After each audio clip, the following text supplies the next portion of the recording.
ఇలాంటప్పుడు మరి అధికారులు ఎందుకు ఆ నెగ్లిజెన్సీ చూపించారు, ఎవరి మనోభావాలు దెబ్బతిన్నాయి అన్న విషయంలో మాత్రం ఖచ్చితంగా ఈ అధికారులే బాధ్యత వహించాలి.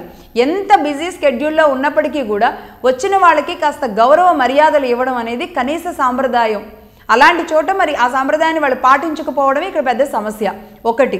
రెండవది, రైతుల కోణంలో కూడా దీనిని అంటే చంద్రబాబు నాయుడు గారు ఒక మాట అన్నారు, కొంతమందికి పదవులు వచ్చి కొంతమందికి పదవులు రాక, ఈ పదవులు రాని వాళ్లే అనవసరంగా పదవులు రాలేదు అన్న కోణంలో ఏదైనా చేస్తున్నారు అని.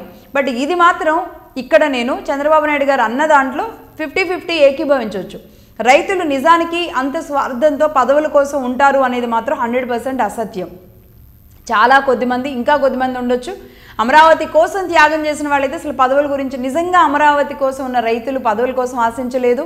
అమరావతిలో కొంతమంది మేమే ఉద్యమాన్ని నడిపాము అన్న పెద్ద పెద్ద వ్యాపారులు ఎవరైతే ఉన్నారో వాళ్ళకే పదవులు వచ్చినాయి, అంతే తప్ప వీళ్ళకి ఎవరికీ అయితే రాలేదు. అది వాస్తవం, ఇది అంగీకరించాలి. ఇక రైతుల పక్షంలో నేను 50-50 అని ఎందుకు అన్నాను అంటే ఇది వాస్తవం. నిజమైన రైతులు ఎవరు కూడా పదవులు ఆశించరు. మా భూమి మా జీవితం అనే ఆలోచిస్తారు. భూమే వదులుకున్న వాళ్ళకి ఈ పదవులు అవసరమా చెప్పండి? అంతకు మించిన వాళ్ళే, అంతకు మించి ఆస్తులు ఉన్న వాళ్ళే, వ్యాపారులుగా ఉన్నవాళ్ళు, అమరావతి రైతులుగా ఉన్న వాళ్ళే పదవులు ఆశిస్తారు. ఇది యాక్సెప్ట్ చేయాల్సిన అంశం. అలాగే ఇక రైతుల విషయంలో మాట్లాడాల్సి వస్తే కొంతమంది రైతులు నిజంగానే కొన్ని ప్రలోభాలకి గురి కావడం అనేది నిత్యకృత్యంగా జరుగుతుంది.